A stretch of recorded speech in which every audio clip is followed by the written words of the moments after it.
Hello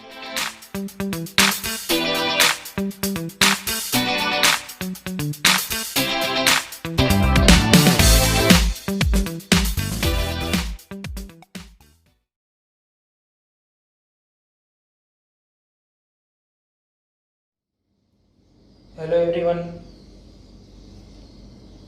स्वाध्याय 8.2 question number 4 भाग number 19 જેની અંદર તમને આપેલું છે કે નીચેના વિધાનો સત્ય છે કે અસત્ય તે જણાવો. તમારા જવાબની યથાર્થતા ચકાસો. એનો મતલબ કે આપણે જવાબ સાચો કહીએ કે ખોટો કહીએ. તો એનું કારણ જે છે એ આપણે અહીંયા જણાવવાનું છે અને આપણે કેટલા સાચા છીએ કે ખોટા છીએ એ જે છે આપણે અહીંયા આગળ લખવાનું છે, દર્શાવવાનું છે. અહીંયા આગળ આપણે જે છે એ સમજીશું આ જે છે વિધાનો કઈ રીતે સાચા છે અને કઈ રીતે ખોટા છે તે. જેની અંદર તમને આપેલું છે કે sin a + b = sin a + sin b. આ વિધાન જે છે એ સાચું છે કે ખોટું. બીજું, થીટાનું મૂલ્ય વધે તેમ sin થીટાનું મૂલ્ય વધે છે. જેમ થીટાનું મૂલ્ય વધે તેમ cos થીટાનું મૂલ્ય વધે. એનો મતલબ આગળ જે આપણે ભાગ નંબર 12 ની અંદર ત્રિકોણમિતિય કોષ્ટક જે બનાવેલું એની મદદથી આપણે આ બધા જે છે એ સાબિત કરીશું. sin ની જરૂર છે તમારે. બીજું તમને આપેલું છે cos અને બીજું એક આપેલું છે cot. અહીંયા આપણે જે છે ત્રિકોણમિતિય કોષ્ટક જે આપણે જોયેલું જે છે એ આપણે ઝડપથી શોર્ટ ની અંદર જે છે એ લખી નાખીએ. અહીંયા આપણે કંઈક લખતા હતા વિધેય જેની અંદર sin cos cosec sec tan અને cot. અહીંયા આગળ આપણે એના ખૂણાઓ જે છે એ લખતા કયા કયા ખૂણાઓ માટે આપણે લખતા તો કે 30 45 60 90 ડિગ્રી અને 0. જેની અંદરથી પહેલી લાઈન તમારે યાદ રાખવા માટે આપણે શું કહેતા હતા તો કે પહેલી લાઈન યાદ રાખવા માટે આપણે અહીંયા 1/4 2/4 3/4 4/4 અને અહીંયા આગળ 0 બધાયની વેલ્યુ જે છે એનું વર્ગમૂળ અને ભાગ ઉડતા હોય અહીંયા ઉડાડવાના. 1 નું વર્ગમૂળ 1, 4 નું વર્ગમૂળ 2, એનો મતલબ 1/2. અહીંયા આગળ શું થશે? અહીંયા 2 × 4 એટલે ઉપર કાઈ નહીં હોય તો કેટલા હશે? 1 તો હશે જ. 1 નું વર્ગમૂળ તો કે 1 અને અહીંયા 2 નું વર્ગમૂળમાં 2 જે છે તે એમ નામ. અહીંયા વર્ગમૂળમાં 3, 4 નું વર્ગમૂળ તો કે 2, 4 × 4, 1 નું વર્ગમૂળ 1 અને અહીંયા આગળ 0. પછી કંઈક આ રીતના આપણે રાઉન્ડ દર્શાવેલા હતા ભાગ 12 ની અંદર. એની અંદર ત્રીજી વેલ્યુ પહેલા એટલે વર્ગમૂળમાં 3/2, આ 1/√2, અહીંયા 1/2, 0 આગળ અને 1 પાછળ. હવે શું કરતા આપણે cosec એટલે કે 1/sin. sin નું વ્યસ્ત કરી નાખો, બધું 1/માં આપણે લખવાનું. અને બીજું એક આપણે જોયેલું હતું 1/0 હોય એટલે આપણે અનંત લખતા હતા અથવા તો એની જગ્યાએ આપણે શું લખતા હતા? અવ્યાખ્યાયિત. અને 0 ભાગ્યા કોઈ પણ રકમ આવે તો એનો જવાબ શું આવશે? તો કે 0 ભાગ્યા કોઈ પણ રકમ હોય તો એનો જવાબ 0 આવશે. ચલો ઝડપથી લખીએ. cosec જે છે sin નું વ્યસ્ત એટલે પહેલી લાઈન નું વ્યસ્ત કરી નાખો તો અહીંયા 2, અહીંયા વર્ગમૂળમાં 2, 2/√3, અહીંયા આગળ 1 અને અહીંયા આગળ 1/0. તો 1/0 એટલે કે ઇન્ફિનિટી અથવા તો અવ્યાખ્યાયિત ઇન્ફાઇનાઇટ તરીકે આપણે દર્શાવી શકીએ. અહીંયા ડાયરેક્ટ આપણે શોર્ટ ની અંદર આવું લખેલું છે. sec થીટા એટલે શું આવશે? તો કે sec થીટા એટલે અહીંયા જો રાઉન્ડ તો રાઉન્ડ ની અંદર શું કરવાનું? ત્રીજી વેલ્યુ પહેલા, વચ્ચેની વેલ્યુ એમ નામ અને પહેલી વેલ્યુ ત્રીજી, ઇન્ફાઇનાઇટ આગળ 1 પાછળ. tan એટલે શું આવશે? તો કે tan એટલે કે sin ના છેદમાં cos, આના છેદમાં આ, બે ઉડી ગયા તો શું આવશે? 1/√3, આના છેદમાં આ, અહીંયા વર્ગમૂળ 2 કેન્સલ, 1/1, 1/1 એટલે 1 જ આવશે. અહીંયા છેદમાં અમે કેલું છે આપણે વર્ગમૂળમાં 3/2 ના છેદમાં 1/2, બંનેના છેદ સરખા, 2 કેન્સલ, વર્ગમૂળ 3/1, વર્ગમૂળમાં 3, 1/0 ઇન્ફિનિટી, 0/1, 0/1, 0/1 કોઈ પણ રકમ આવશે એનો જવાબ શું આવશે? 0 આવશે. રાઉન્ડ આવે અહીંયા શું કરવાનું છે? ત્રીજી વેલ્યુ પહેલા, વચ્ચેની એમ નામ, પહેલી વેલ્યુ ત્રીજી, 0 ને આગળ ઇન્ફાઇનાઇટ જે છે એ પાછળ. આનો ઉપયોગ અહીંયા આગળ કરવાનો થશે, જેની અંદર આપણે પહેલું જે છે એનું સોલ્યુશન જોઈએ. તમને આપેલું છે sin કૌંસમાં a + b બરાબર sin a + sin b. હવે જુઓ, લખીએ sin a + b બરાબર sin a + sin b. અહીંયા તમારે a અને b ની કિંમત મૂકવાની છે. હવે કેવી કિંમત મૂકવી કે જે વેલ્યુ તમારી પાસે હોય એ મૂકવાની. અહીંયા દાખલા તરીકે આપણે 30 લખ્યું a ની જગ્યાએ અને b ની જગ્યાએ પણ 30 લખ્યું. તો અહીંયા બંનેનો સરવાળો કરીએ 30 + 30 એટલે 60. તો કે 60 ની કિંમત છે તમારી પાસે. sin 60 ની કિંમત તમને મળશે.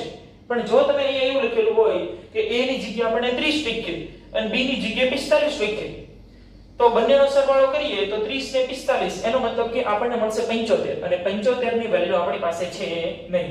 sin 75 ની કિંમત છે નહીં. ઈ સિવાય a + b છે, a ની જગ્યાએ આપણે કદાચ 30 લખીએ અને b ની જગ્યાએ આપણે 60 લખીએ, તો આપણને કેટલા મળશે? તો કે 30 + 60 એનો મતલબ કે 90 મળશે. એનો મતલબ કે sin 90 ની કિંમત આપણી પાસે છે. તો હવે એકાદી વેલ્યુ અહીંયા આગળ મૂકીએ. આપણે a ની જગ્યાએ કેટલા લખશું? તો કે a ની જગ્યાએ આપણે લખશું 30 ડિગ્રી અને b ની જગ્યાએ પણ લખશું આપણે 30 ડિગ્રી. ઈ સિવાય બીજા ઉદાહરણ પણ લઈ શકીએ. અહીંયા બીજી કોઈ પણ કિંમત પણ મૂકી શકીએ, પણ કિંમત એવી મૂકવાની કે આની અંદરથી તમારી પાસે જે કિંમત મળતી હોય એવી કિંમત આપણે અહીંયા આગળ મૂકશું. sin a + b એનો મતલબ કે 30 + 30 બરાબર sin a ની જગ્યાએ કેટલા છે? તો કે 30 + sin b ની જગ્યાએ કેટલા છે? તો કે 30.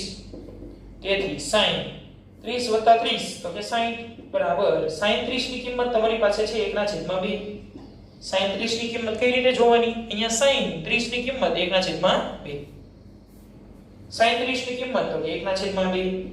sin 60 ની કિંમત જુઓ જોઈએ તો કે sin 60 ની કિંમત વર્ગમૂળમાં 3/2. અહીંયા આગળ આપણને મળશે વર્ગમૂળમાં 3/2 બરાબર. લસા કેટલો આવશે? અથવા તો નો ખબર પડે તો અહીંયા અડધો ને અડધો ભેગા કરીએ કેટલા થાય? એક જ થશે ને. અહીંયા 1/2 ને 1/2 અડધો અડધો ભેગા કરીએ તો 1 થાય. અથવા તો લસા કેટલો આવશે? તો કે 2. અહીંયા 2 મૂકી, અહીંયા 2 મૂકી, ઉપર નીચે કેન્સલ, અહીંયા પણ ઉપર નીચે કેન્સલ. 1 + 1 થાય વર્ગમૂળમાં 3/2 બરાબર 1 + 1 એટલે 2/2. એનો મતલબ કે 2/2 કરીએ એટલે આપણને કેટલા મળશે? 1. વર્ગમૂળમાં 3/2 બરાબર 1. હવે જુઓ જોઈએ, તમને કીધું છે આના બરાબર આપણે આવું લખી શકીએ કે ન લખી શકીએ? અહીંયા વર્ગમૂળમાં 3/2 મળે છે અને અહીંયા આગળ 1 મળે છે, તો બંને અલગ મળે છે. જો ડાબી બાજુ અને જમણી બાજુ બંનેની કિંમત સરખી થાય તો આપણે કહી શકીએ કે sin a + b બરાબર sin a + sin b છે. પણ અહીંયા એવું કઈ છે નહીં. તેથી આપેલ વિધાન કેવું થશે? તો કે આપેલ વિધાન અસત્ય છે. એટલે આપેલ વિધાન જે છે પહેલું વિધાન ખોટું છે. એનું કારણ શું? તો કે આ જે આપણે લખેલું છે અહીંયા તમે એ સિવાયની વેલ્યુ પણ મૂકી શકો. અહીંયા કદાચ તમે 30 લખેલા છે, b ની જગ્યાએ કદાચ આપણે 60 લખેલા હોય તો પણ આપણને કિંમત મળશે. તો અહીંયા શું થાય? 30 + 60 એનો મતલબ sin 90 ની કિંમત 1 અને અહીંયા આગળ આપણને કંઈક વેલ્યુ મળશે. ઓકે, બીજાની અંદર આપણે આગળ વધીએ. બીજાની અંદર તમને આપેલું છે જેમ જેમ θ નું મૂલ્ય વધે તેમ તેમ sin θ નું મૂલ્ય વધે. સમજવા માટે આપણે એકવાર θ બરાબર 0 લઈએ, θ બરાબર 90 લઈએ. 0 માંથી 90 થયા એનો મતલબ θ વધ્યો કહેવાય. તમને મેળવવાનું કીધું છે sin θ નું મૂલ્ય. sin θ એનો મતલબ કે sin 0. અહીંયા શું લખીએ આપણે? sin 90 થશે. પહેલા sin θ લખીએ, sin θ અને અહીંયા આવશે sin 90. ચાલો હવે 0 માંથી 90 થયા એનો મતલબ θ વધે છે. તો કિંમત કેવી થાય છે જોઈએ. sin 0 ની કિંમત, sin 0 ની કિંમત તમારી પાસે છે 0. sin 90, sin 90 ની કિંમત તો કે sin 90 ની કિંમત છે તમારી પાસે 1. જુઓ જોઈએ હવે 0 માંથી 90 થાય છે એનો મતલબ θ વધે તો sin θ નું મૂલ્ય 0 માંથી 1 થાય છે. તો 0 માંથી 1 થાય તો એ કિંમત વધી કહેવાય ઘટી કહેવાય? તો કે એ કિંમત પણ વધી કહેવાય. તો અહીંયા સાચું જ આપ્યું છે કે જેમ જેમ થીટાનું મૂલ્ય વધે તેમ તેમ sin થીટાનું મૂલ્ય વધે છે. તો કે આપેલ વિધાન કેવું છે? આપેલ વિધાન સત્ય છે. આપેલ વિધાન જે છે એ સાચું છે. એની પછી જેમ જેમ થીટાનું મૂલ્ય વધે તેમ તેમ cos થીટાનું મૂલ્ય વધે છે. ત્રીજાની અંદર પણ સેમ ઉદાહરણ લઈએ આપણે. અહીંયા કદાચ 0 લઈએ અને થીટા બરાબર 90 લઈએ. 0 માંથી 90 થાય તો કિંમત વધે છે. ઈ સિવાય કદાચ અહીંયા 0 90 મારે ન લેવા હોય તો હું 30 45 60 90 કોઈ પણ કિંમત જે છે આપણે મેળવી શકીએ. અહીંયા થીટા બરાબર આપણે 0 લીધેલા છે, અહીંયા આગળ થીટા બરાબર 90 લીધેલા છે. તો 0 માંથી 90 થાય એનો મતલબ કે થીટાની કિંમત વધે છે. તો cos થીટાની અંદર કયો ફેરફાર થશે જોઈએ. અહીંયા આગળ cos થીટા cos 0 અને અહીંયા આગળ પણ cos થીટાની વેલ્યુ કેટલી છે? તો કે 90 cos 90. ચલો જોઈએ cos 0 ની કિંમત કેટલી? તો કે અહીંયા આગળ cos 0 ની કિંમત કેટલી છે? તો કે cos 0 બરાબર 1. અને cos 90 ની કિંમત અહીંયા આગળ cos 90 ની કિંમત કેટલી છે? તો કે 0. જુઓ જોઈએ હવે 0 માંથી 90 થયો તો થીટા વધ્યો કહેવાય. 0 માંથી 90 થાય એનો મતલબ કે કિંમત વધે છે. તો એની કિંમત અહીંયા શું થાય છે? જુઓ જોઈએ cos થીટાની અંદર 1 માંથી 0 થાય છે. અહીંયા 0 માંથી 90 થાય તો વધ્યા કહેવાય. હવે 1 માંથી 0 થાય તો 1 માંથી 0 થાય એનો મતલબ એ કિંમત ઘટી કહેવાય ને. 1 માંથી 0 થઈ ગયા તો આપણને કિંમત જે છે એ ઓછી મળે છે, ઘટે છે. તો અહીંયા શું આપ્યું છે? જેમ જેમ થીટાનું મૂલ્ય વધે તેમ તેમ cos થીટાનું મૂલ્ય વધે છે. વધે છે? નથી વધતું. 1 માંથી 0 થાય છે એનો મતલબ ઘટે છે. તો અહીંયા શું આવવું જોઈએ? ઘટે છે એવું આવવું જોઈએ. તેથી આપેલ વિધાન ખોટું છે. એનું કારણ જે આપણે અહીંયા સમજવા માટે આવું લખેલું છે. ચોથાની અંદર જોઈએ કે થીટાના દરેક મૂલ્ય માટે, દરેક કીધું છે, દરેક મૂલ્ય માટે એનો મતલબ કે બધા જ મૂલ્ય માટે 0 30 45 60 અને 90 દરેકે દરેક માટે sin થીટા બરાબર cos થીટા, sin થીટા બરાબર cos થીટા. હવે જુઓ જોઈએ અહીંયા sin 30 ની કિંમત 1/2, cos 30 ની કિંમત તો કે વર્ગમૂળમાં 3/2 બંને અલગ કહેવાય. અહીંયા 1/2 1/2. હા, એના માટે આપણે કહી શકીએ કે sin 45 અને cos 45 બંનેની કિંમત સરખી છે.